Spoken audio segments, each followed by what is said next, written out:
एक सराय चौबे गांव है आपका हैदरगढ़ से बस 1 किलोमीटर पेचरुआ क्रॉसिंग के आगे ओवरब्रिज के पास। वहाँ पे कुछ लोगों का कहना है कि 1 दर्जन परिवार हैं, वो अंधेरे में भी जीवन यापन कर रहे हैं और वहाँ पर काफ़ी ज़्यादा खेती भी लोग करते हैं किसान। तो अगर लाइट की व्यवस्था वो लोग कहते हैं अगर हो जाए वहाँ पर लाइट की व्यवस्था तो जिससे किसानों को खेती करने में भी आसानी होगी और उनके परिवार में भी रोशनी रहेगी।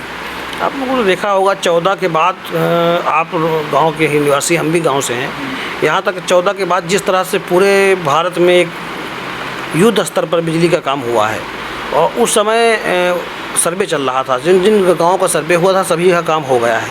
मगर 14 के बाद भी 17 के बाद जो नई आबादी आप लोगों ने देखा है, नई बस्तियाँ बहुत जल्दी से डेवलपमेंट हुई। एक आदमी घर बनाता है, फिर 5-6 लोग बना लेते हैं, फिर 10 लोग बना लेते हैं, वो धीरे धीरे कस्बे गांव के रूप में परिवर्तित हो रहे हैं।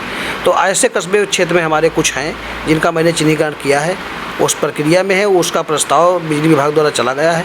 जैसे ही कहीं इन लोगों ने आपको अवगत भी कराया? हाँ, जैसे बजट का कोई मिलता है और तैसे हम लोगों को काम कराने गए। कुछ बस्तियाँ नई बस गई हैं, उसमें अभी बिजली की समस्या है। ये पहले वाली बस्तियों में नहीं, जो नई बसी हैं वही समस्या है। रही बात, कुछ समस्याएँ हमारी लोगों की थी कि हम जब विधायक बनेंगे तो इन समस्याओं का समाधान करेंगे।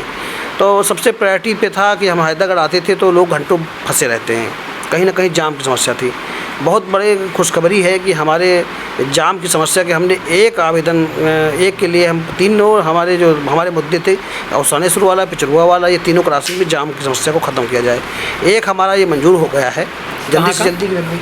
ये जो हम भेटरिया से हैदरगढ़ आते हैं, जो बाईपास पे, ये जो बाईपास है, ये मंजूर हो गया है और उस पे पिचरुआ वाले पे काम चल रहा है। वहाँ की भी सैंपल हो गया, मिट्टी उट्टी गई है। हो सकता है दोनों हो जाए, नहीं एक तो अब की ही कार्यकाल में हो जाए, अब की ही वित्तीय वर्ष में हो जाएगा। उसकी मंत्री जी ने अभी जब हमारी महासंपर्क अभियान के साथ विश्वास जनसभा थी तो उसमें घोषणा भी की थी। अच्छा विधायक, एक सवाल है कि आगे आप क्या करना चाहते हैं हैदरगढ़ के लिए? मतलब आपने कुछ सोचा रखा कि अभी तक हुआ नहीं, ये होना चाहिए हैदरगढ़ में, हैदरगढ़ विधानसभा में? हैदरगढ़ विधानसभा जिस क्षेत्र का नेतृत्व आदरणीय रक्षा मंत्री जी राजनाथ जी कर चुके होंगे, तो उन्होंने अपने कार्यकाल में तमाम ऐतिहासिक काम यहाँ कराए थे। चाहे गन्ना मिल का हो, चाहे रोडों का जाल बिछाने का काम रहा हो। जो अधूरे काम है वो निश्चित ही पूरे किए जाएंगे।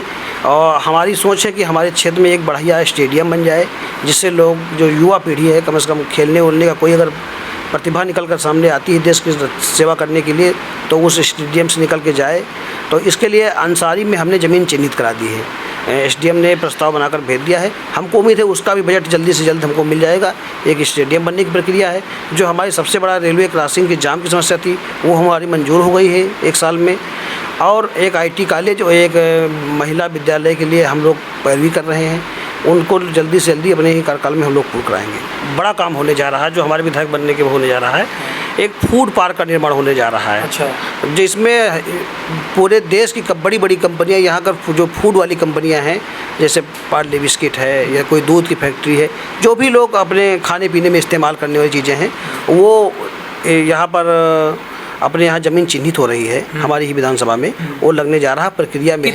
लगभग कितने दूरी में पार्क बनेगा? ये हैदरगढ़ से बस 2 ही किलोमीटर 3 किलोमीटर आगे बनेगा और लमसम 2 किलोमीटर के अंदर बनेगा। अच्छा। तो इसमें पूरी बड़ी बड़ी कंपनियां आएंगी, जिसे हमको लगता है कि हज़ारों की संख्या में लोगों को रोजगार मिलने जा रहा है। मतलब आपके कार्यकाल में आपके पैरवी से काम संभव हो पा रहा है? हो रहा है, वो जल्द से जल्द हो जाएगा। अच्छा, इसमें विधायक जी, अब फूड पार्क की आपने बात, कुछ लोग ज़मीन देने को लेकर भी मना कर रहे हैं, तो उनको कैसे मनाएंगे आप? किसान कहीं ना कहीं धीरे धीरे सहमत हो रहे हैं, उनको ज़मीन के बदले ज़मीन दी जा रही है और उसको मुआवजा भी दिया जा रहा है। और जो किसान नहीं सहमत, इससे फ़ायदा क्या होगा? इससे फ़ायदा ये होगा कि जब हमारे क्षेत्र में आज जो दुनिया में जो शक्तिशाली देश हैं वो किस लिए शक्तिशाली हैं, वहाँ पे रोज़गार है। माननीय प्रधानमंत्री जी के नेतृत्व में रोज़गार को बढ़ावा दिया जा रहा है। तो जब कंपनी लगेंगी क्षेत्र के, तो क्षेत्र के लोगों को ही रोज़गार मिलेगा, कहीं ना कहीं क्षेत्र के लोगों को फ़ायदा मिलेगा। तमाम ऐसे कोई क्षेत्र में काम आता है तो उससे तमाम लोगों को प्रत्यक्ष रूप से रोज़गार मिल जाता है।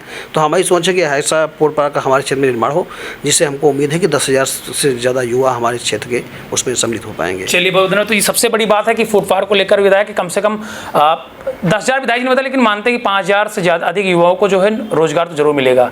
UPTV के लिए सिमोस्ती की रिपोर्ट।